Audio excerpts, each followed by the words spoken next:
Assalamualaikum warahmatullahi wabarakatuh. Perkenalkan, saya Sari Bintari Indra Putri dengan NPM 22411083 dari kelas Manajemen 22B. Pada video kali ini saya akan membahas mengenai perkembangan dan jenis bank. Perkembangan Bank Indonesia. Pada tahun 1828, Bank Indonesia didirikan sebagai pengganti Javasche Bank. Pemerintah Kerajaan Belanda memberikan izin atau hak-hak istimewa kepada Javasche Bank atau DJB untuk bertindak sebagai bank sirkulasi.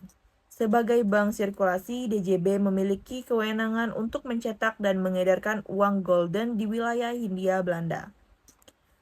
Perizinan secara periodik diperpanjang setiap 10 tahun sekali. Secara keseluruhan, DJB telah melakukan 7 kali masa perpanjangan izin. DJB digunakan pemerintah kolonial untuk mendukung kebijakan finansial dari sistem tanam paksa. Rentang tahun 1829 sampai 1870, DJB melakukan ekspansi bisnis dengan membuka kantor cabang di beberapa kota Hindia Belanda, termasuk di luar Jawa seperti Semarang 1829, Surabaya 1829, Padang 1868, Makassar 1868, Cirebon 1866, Solo 1867, dan Pasuruan 1867. Pada awal kemerdekaan, lembaga keuangan dan perbankan terus mewarisi kondisi kolonial yang didominasi oleh bank-bank swasta dan berbagai bank asing lainnya. Setelah itu, 4.444 bank dinasionalisasi. Hanya satu bank yang bukan hasil nasionalisasi, yaitu BNI pada tahun 1946, dan merupakan bank sirkulasi pada masa pendudukannya. JB menjadi Bank Indonesia ketika Bank Sentral NHM menjadi Bank Nasional Indonesia dan Komto menjadi Bank Umum Nasional. Setelahnya, pada tahun 1951, terdapat desakan kuat untuk membentuk Bank Sentral sebagai wujud kedaulatan ekonomi Republik Indonesia. Oleh karena itu, pemerintah memutuskan membentuk Komisi Nasionalisasi DJB. Proses nasionalisasi dilakukan oleh pemerintah Indonesia yang membeli 97% saham DJB. Pada tanggal 1 Juli 1993, pemerintah Indonesia mengeluarkan Undang-Undang Nomor 11 Tahun 1953 tentang pokok-pokok Bank Indonesia yang menggantikan DJB pada tahun 1922. Sejak tanggal 1 Juli 1953, Bank Indonesia resmi berdiri seperti Bank Sentral Republik Indonesia. Di era demokrasi terkelola, Presiden Soekarno mencanangkan konsep ekonomi terkelola.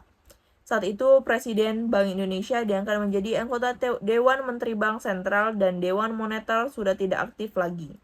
Di bidang perbankan berlaku doktrin Bank Berjuang, yaitu seluruh bank negara dilebur menjadi satu bank bernama Bank Negara Indonesia atau BNI, yang didirikan berdasarkan keputusan Presiden nomor 17 tahun 1965. Pada masa penerapan Bank Berjuang, Bank Indonesia diubah menjadi BNI Unit 1. Bank-bank BUMN lainnya dipecahkan menjadi BNI Unit 2-5. Fungsi dan peran Bank Indonesia. Yang pertama itu menetapkan dan melaksanakan kebijakan moneter. Wewenang Bank Sentral yang berkaitan dengan tugas dengan menetapkan dan melaksanakan kebijakan moneter diantaranya seperti menetapkan tingkat diskonto, cadangan minimum bank umum, serta mengatur kredit atau pembiayaan, menetapkan sasaran moneter dengan memperhatikan sasaran laju inflasi, melakukan pengendalian moneter dengan tidak terbatas pada operasi pasar terbuka di pasar uang, baik dalam bentuk mata uang, rupiah maupun valuta asing.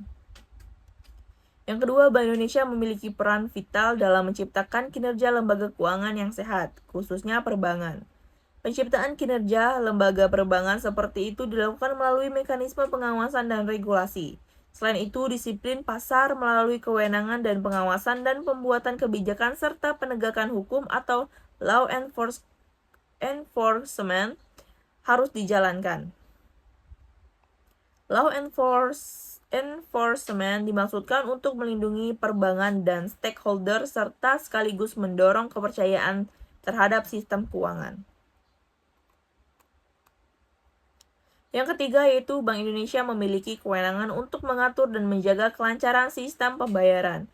Bila terjadi kegagalan bayar atau failure to settle pada salah satu peserta dalam sistem pembayaran, maka akan timbul risiko potensial yang cukup serius dan mengganggu kelancaran sistem pembayaran. Dan di sisi lain Bank Indonesia mengembangkan mekanisme dan pengaturan untuk mengurangi risiko dalam sistem pembayaran yang cenderung semakin meningkat, seperti dengan menerapkan sistem pembayaran yang bersifat real time atau biasa kita kenal dengan RTGS atau Real Time Gross Settlement, yang dapat lebih meningkatkan keamanan dan kecepatan sistem pembayaran. Yang keempat yaitu Bank Indonesia dapat mengakses informasi-informasi yang dinilai dapat mengancam stabilitas keuangan dengan cara melalui pemantauan secara makroprudensial atau mendeteksi potensi kejutan atau potensial shock. Dan selanjutnya dari apa yang telah dilakukan oleh Bank Indonesia dapat menjadikan rekomendasi bagi otoritas terkait dalam mengambil satu langkah-langkah yang tepat untuk meredam gangguan dalam sektor keuangan. Yang kelima yaitu Bank Indonesia juga memiliki fungsi sebagai jaringan pengaman sistem keuangan melalui fungsi Bank Sentral sebagai Lender of the Last Resort atau LOLR, yang fungsinya sebagai bank sentral dalam mengelola krisis guna menghindari terjadinya ketidakstabilan sistem keuangan dan mencakup penyediaan likuiditas dan kondisi normal maupun krisis. Dan yang terakhir yaitu Bank Indonesia dapat juga mengatur dan menjaga kelancaran sistem pembayaran, dan juga mengatur dalam mengawasi bank.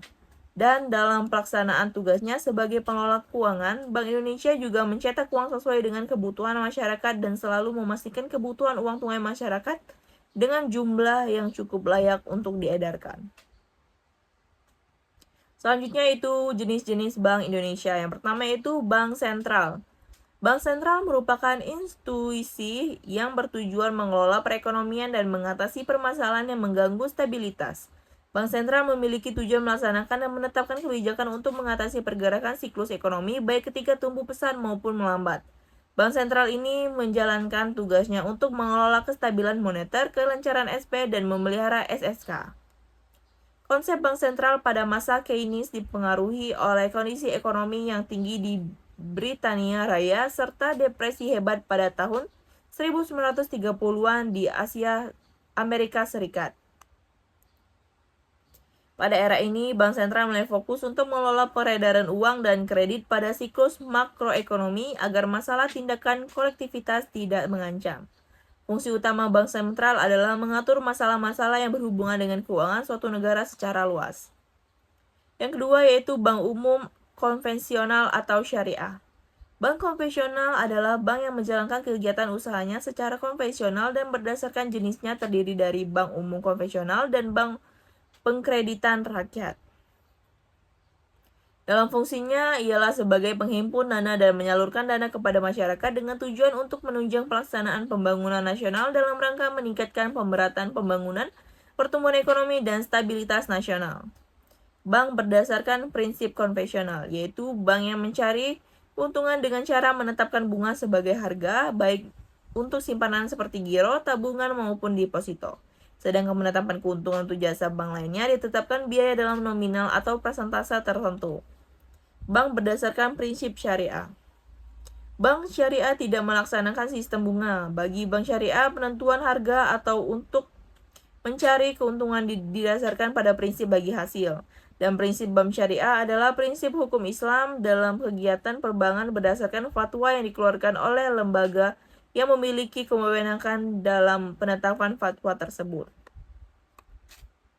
Yang ketiga yaitu Bank Pengkreditan Rakyat atau BPR atau Bank Pembiayaan Rakyat Syariah atau BPRS. BPR adalah lembaga keuangan bank yang menerima simpanan hanya dalam bentuk deposito berjangka, tabungan atau bentuk lainnya yang bisa persamakan dengan itu dan menyalurkan dana dalam bentuk kredit atau dalam bentuk lain dalam rangka meningkatkan taraf hidup masyarakat yang melaksanakan kegiatan usahanya melalui prinsip konvensional atau berdasarkan prinsip syariah yang dalam kegiatannya tidak memberikan jasa dalam lalu lintas pembayaran. Sedangkan BPRS adalah bank syariah yang dalam kegiatannya tidak memberikan